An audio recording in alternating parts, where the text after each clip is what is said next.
welcome to Socomec's Tech Thursdays. My name is David Heaton. I'm the sales manager for UPSs for the northern half of the Great Britain mainland, and I'm joined today by Richard Govier, our technical director.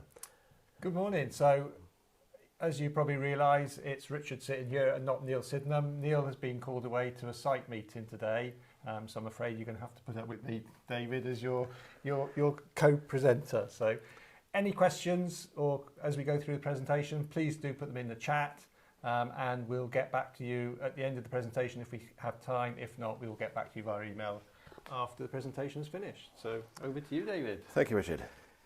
Right, so batteries can be a bit of a dry subject. They're not difficult to dress them up in as sexy in any way. But what we're going to try and do today is just steer you away from some of the very expensive pitfalls which may be out there and unpack a few of the nuances. This is aimed really at UPS users and specifiers rather than UPS experts. So this first section, the first part of the specifying of batteries is VRLA batteries, and that means valve regulated lead acid. So these are really mature technology. They've been around a long time. They were invented back in 1859, I think, by a guy called Gaston Plante.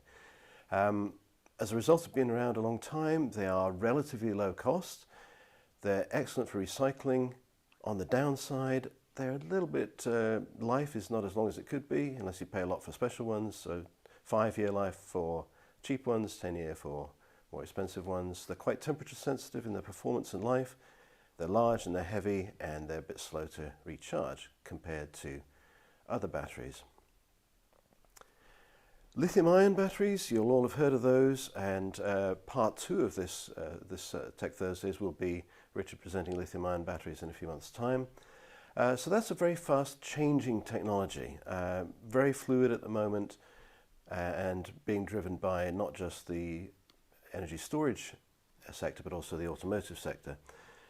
So you get typically 15 years, claimed 15 years on those, but that again is variable a bit. They're much smaller, much lighter. You get integral battery monitoring in them, and you can recharge them very quickly. So some advantages there. In terms of disadvantages, the recycling infrastructure is not really mature yet, so we have got some issues potentially with recycling them, and there are some environmental concerns around the chemistry. I think, as you say, David, we will be doing a presentation on lithium-ion in part 2 of this session, which hopefully we're targeting for May. As you mentioned, the lithium-ion chemistry is fast changing. I think some of that then allays the concerns around the environmentals, because the chemistry is changing within the batteries. It's changing the performance of the batteries. They're pushing the life expectancy. So we'll cover all of that on part 2 of the presentation. And the third type of battery, which are commonly used in UPS, is nickel cadmium. It's rather specialist. They tend to get used where there's extremes of temperature, for example, slung under the carriages of trains and things. But we're not going to spend a lot of time on that. To summarise some of the reasons against them, rather nasty chemicals, and they're very expensive. Right, so this is important. What sort of battery time do you actually need? It's important that you specify your real need, because battery time costs money. Generally, a lot of applications it's just 5 or 10 minutes because you're covering the start time of a generator. You might need more time, for example, if you're doing grids. If you've got something where you haven't got a generator on site, or your grid is very unreliable. The other reason you might have is if you've got emergency lighting, for example. Richard, I think there's some standards on that. Yeah, so emergency lighting, typically you're going to be looking at an hour or 3-hour run time. As you say, the normal use of a UPS is to cover the time for the generator to start. Realistically, if your generator hasn't started in a minute or 2 minutes, it's game over anyway. So it is, yeah. But the other thing is, with your runtime, don't be constrained like I often am in my head of 5 or 10 or 15. Don't stick to 5-minute increments like a lot of us do. Consider the 6s and 7s as well, because that will save you a lot of money potentially. So when you get in touch with us or one of our worthy competitors and say you need a UPS, what do we need from you to be able to give you what's going to do the job? So the first thing is the real load.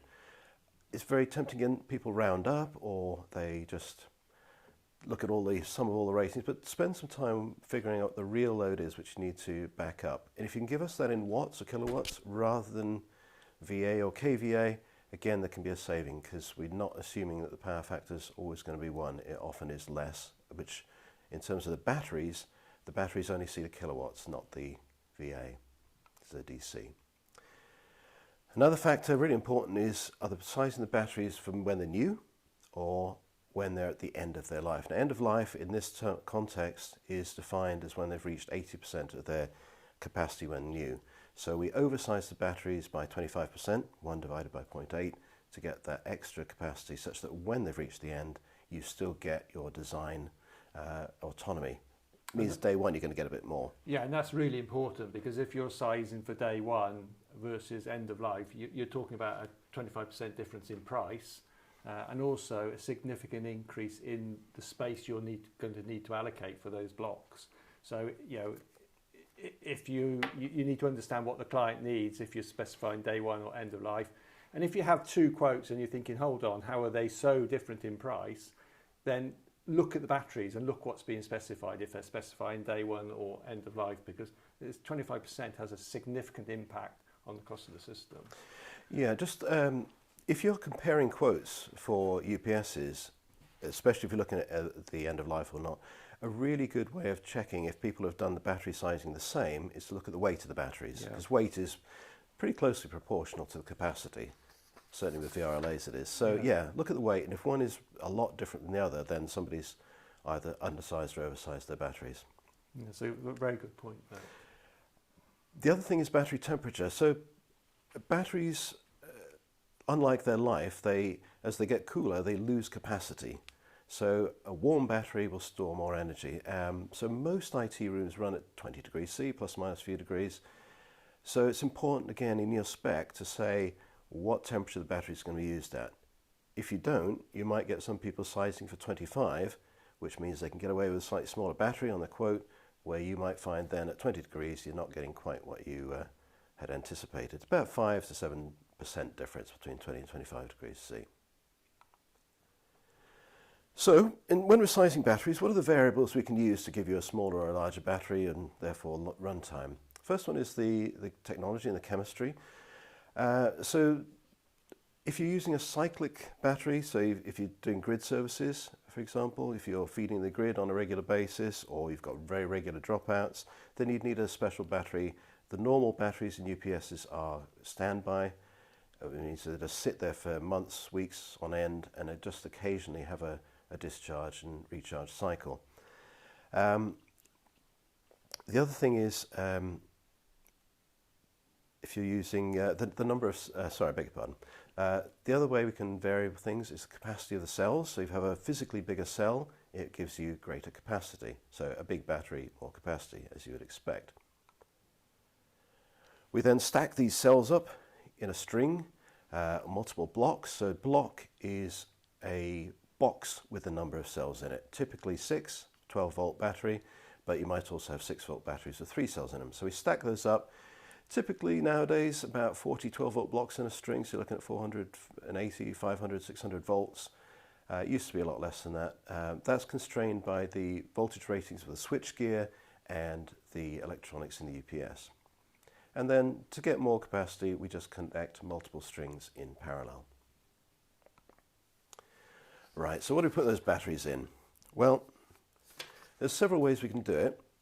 The most common way is, in large systems anyway, is to have an open rack. And this is sort of traditional way in the old telephone exchanges when it's 48 volt, 24 volt rails.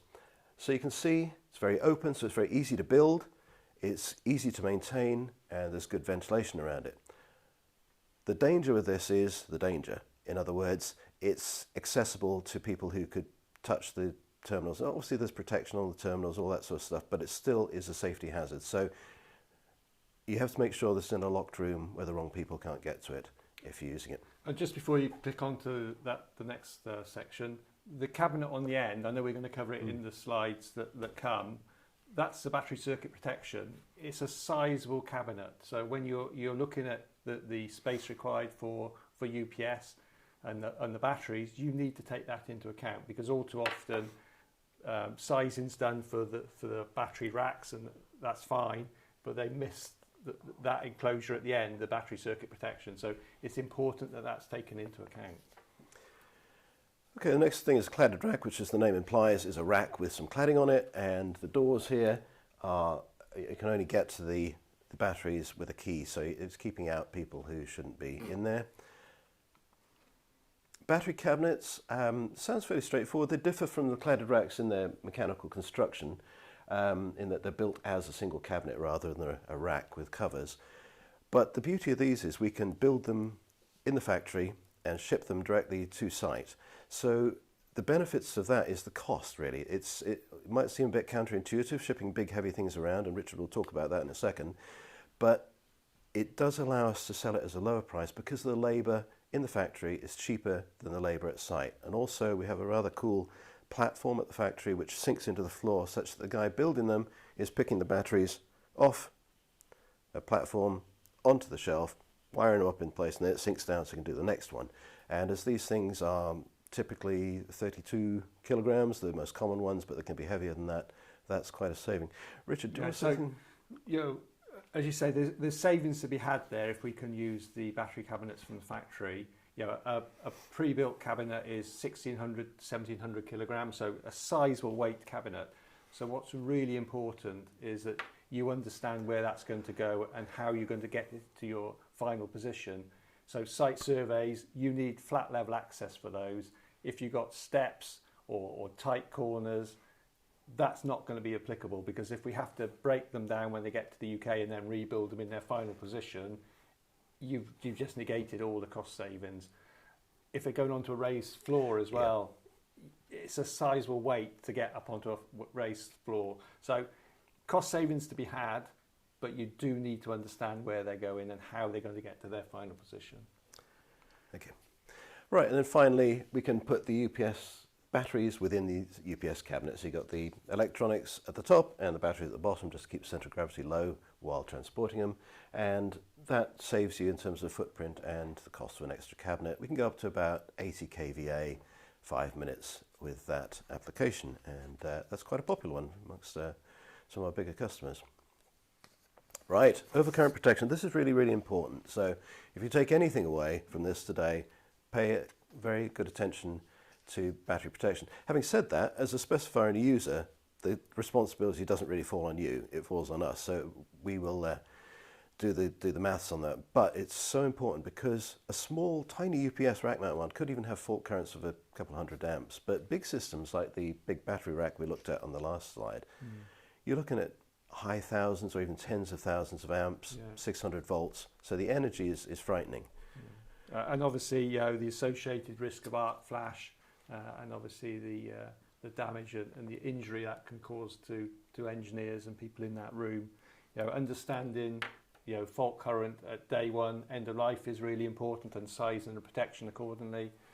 Understanding the voltage per pole, so you're going to have to break the DC bus.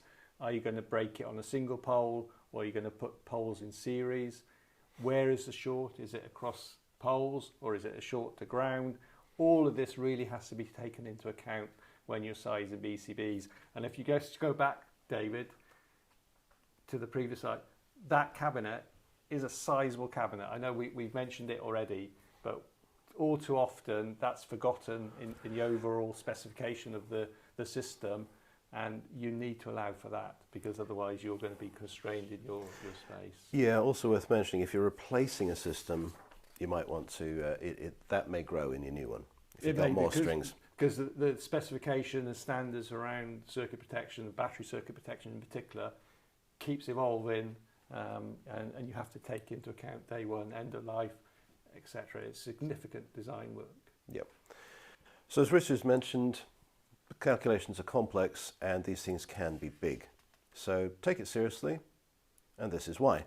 So this is some batteries, which something went wrong here, big time. Judging by the wires and the other bits of stuff there might have been a battery monitoring system attached, I don't know. And these are the fuses which were associated with those batteries. So it was a a story which didn't end well. So yeah, it's important to get this right. Batteries need changing in the life of the UPS generally. Small UPSs, single phase ones up to say 10 kVA, generally use 5-year life batteries. Out of that you probably get 3.5 years if you treat it nicely. 10-year life batteries are the norm for 3-phase UPSs, so 10 kVA and above usually. And that life is stated either at 20 degrees or at 25 degrees, depends on the battery manufacturer. And we do work very closely with battery manufacturers. We have sort of a set group at the moment who we've approved at the factory for supply, but we do talk to them very regularly because they're the experts. Battery life does depend a lot on temperature, and you've probably heard this before. So the graph we've got here, the x-axis, the horizontal one, is the operating temperature, and the y vertical axis is the life in percentage terms, so 100% there. So you can see 100% 20 degrees C for this particular battery. Go up to 30 degrees continuous and you're down to 50% of life. So if you've got a 10-year life battery running it at 20 degrees C, you probably still swap it out at 7 or 8 years. Some people, one of our big customers, swaps out proactively every 6 years. And then up at 35 degrees C continuous, you're only getting 35% life. So this is something to factor in if you're looking at reducing your cooling. So that's a big expense in a data center or larger applications, cooling your equipment. So say, well, let's run it a bit warmer. So factor this in. I'm not saying don't do it, but factor it in. And also, what's important, David, as you know, is that the specification might be 20 degrees today, and the team that have done all the calculations based on 20 degrees C, everything's fine. That team moves on in a year's time. As you say, there's a real drive to increase the temperature to reduce the cooling costs. They'll raise a room to 23, 24 degrees. That's going to impact the life of those batteries. And because they potentially weren't involved in the specification at the start, they might not know the implications. So yeah, it's important to understand. It is, yeah. Up to, if you go to 23 degrees, you're down to 80% already. It's significant. The other thing which affects battery life is how many cycles you do. So most VRLA batteries for UPSs are designed to do several hundred cycles, discharging to about 50%. So these numbers vary according to battery type and manufacturer. But if you're discharging them very regularly or deeply, then if you know that up front, talk to us and we can recommend an appropriate battery which might last longer. Lead carbon, for example, is available for cyclical operations. And obviously, lithium ion, which we're going to be covering in part 2, we're looking at 3,000 potential cycles or more as they push in the chemistry. Yep. So what about battery monitoring? Battery monitoring is a nice thing to have, but it's quite expensive. But I want to talk a bit about it because it does give you a lot of options and it can improve your resilience and your performance by monitoring. It's a separate system and monitors at block level rather than just overall. So the UPS itself monitors the overall battery voltage, the overall battery current and battery temperature, and it adjusts the battery float voltage, charge voltage according to the temperature, which is an important thing it has to do anyway. But when we get down to monitoring at block level, we get some more information. By the way, lithium-ion batteries include this as standard. They need to. So we can monitor individual blocks. So if you see one block that is causing trouble, one's hotter than all the others, then you've got the opportunity to go investigate that and find what's going on. Some of the systems, I think all of them offer remote monitoring. It's really good, but it's nice. I remember one of my customers has this as a fairly large screen in his UPS room, his data center. You walk in and you can immediately see it's covered in green. And if there's any of those blocks, each block is colored and it's just a traffic light thing. So if one goes orange, then he knows he's got to get the engineer in. And you want to get that resolved before you need to use those blocks in an emergency. So that's right. Yeah, and also one damaged block in a string can, if it goes short circuit, for example, that means all the others are going to see a higher voltage, so they could be damaged as well. So it does allow you to check things quickly. String and block voltage, like the temperature, really we can look at the individual voltages, if one's different from the others in the string, or if the string current is different from the others, then again there's a problem. We go and look at it and we can fix the problem before it propagates to other blocks or fails when you have an outage.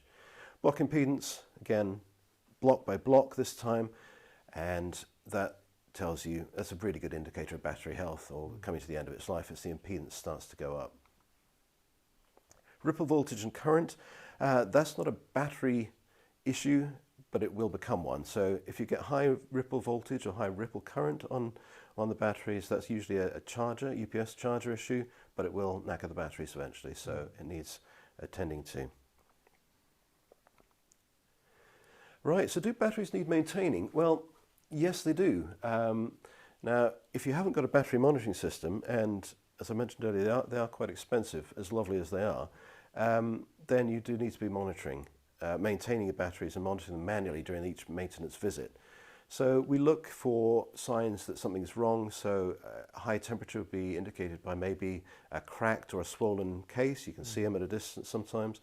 Yeah. The posts, where the bits where you connect to the top of the battery, which connects with the lead plates inside, sometimes they can be pulled out or pushed in, which will damage the battery. Look for leakage if there's any electrolyte leaking acid. We really don't want that. No, and obviously that leakage, the electrolyte can act as a path to Earth, so you know, a potential risk to whoever was to touch that. They could form the path from the battery string to Earth with the consequences. So yeah, it's really important. Yeah, and finally we can do impedance testing. It's a manual test where block by block, or a few blocks at a time if they're difficult to get to, we put a fairly high DC current across the blocks and just check the impedance is what it should be. We can monitor that as well. So again, we'd record that, and over time, if it's changing since the last test, then there's an issue, there's a trend, we can deal with it. But it's really important to catch these things before they cause you downtime or costly damage. Sustainability, important always, of course. And with VRLA batteries, we've got the advantage of having been dealing with them for 160 years or so more. So the infrastructure for recycling them, reusing them, and dealing with the nasty chemicals is very mature. It's all in place, and also because it's mature and there's lots of people doing it, it's competitive enough that the costs are reasonable, held in place. So yeah, 97 to 99% recyclable. The better manufacturers will be recycling the acid and the plastic as well as the actual lead. And they're classed as hazardous, so you do need a license to transport batteries and deal with them. But again, the infrastructure is in place, the procedures are in place, and the equipment such that you can do it and mitigate the risks which might arise from it. So I think we're coming to the end now. So just to sum up, we have to size your batteries right. So specify what you really need. Consider whether you need it day one or whether you can allow it to tail off a little bit towards the end of the battery's life. Choose the right type of battery for your application. Talk to your UPS supplier if you're not sure about that one. Battery housing can depend to a certain extent on the size of the system, but also who's got access to it. If it's in the corner of the office, then you really need to make sure it's all well covered up. If it's in a separate room, you could have an open rack. Battery protection, vital. Remember that picture. And the size. And the size of things, yeah, they're big, bigger than they used to be. Room temperature, yeah, the cooler the better to an extent. 20 degrees, whatever it says on the battery manufacturer's case is probably what you want to be aiming for. And then monitoring and or maintenance to make sure you're there and your battery is going to give you what it should for the time it should. Right, I think that's pretty much it, Richard. Yeah, one thing we missed to mention, batteries need to be recharged within a 6-month period. So, you know, if you have batteries delivered to site, if there's a delay on site, you need to get those batteries on charge within a 6-month period. Otherwise, you negate the warranty and the potential life of the blocks. So, be very mindful when you get equipment delivered to site. Yeah, if you get those blocks and the batteries delivered early, if you have delays, you potentially going to have to pull those blocks back and get them recharged off site, which is very costly. So just something else to bear in mind. 6 months, they need to be back on charge. Yeah, so talk to us at order stage about your program, so we don't order the batteries before we need them, before you need them. I'm just looking at the chat. There's no questions at the moment. I can see we're virtually out of time now anyway, David. So if you do have any questions after the presentation finishes, please send us an email, info.uk@socomec.com. It's on the slide, and we'll be more than happy to get back to you. As I said, this is part 1. Part 2, we're going to be specifically looking at lithium-ion batteries, and we're targeting that now for sometime in May. So please join us again for that. We have another Tech Thursday next month, which will be published shortly. But I say, any questions, please, we're more than happy to answer them, and we'll get back to you. Thank you for joining, and enjoy the rest of the day. Thank you. Goodbye.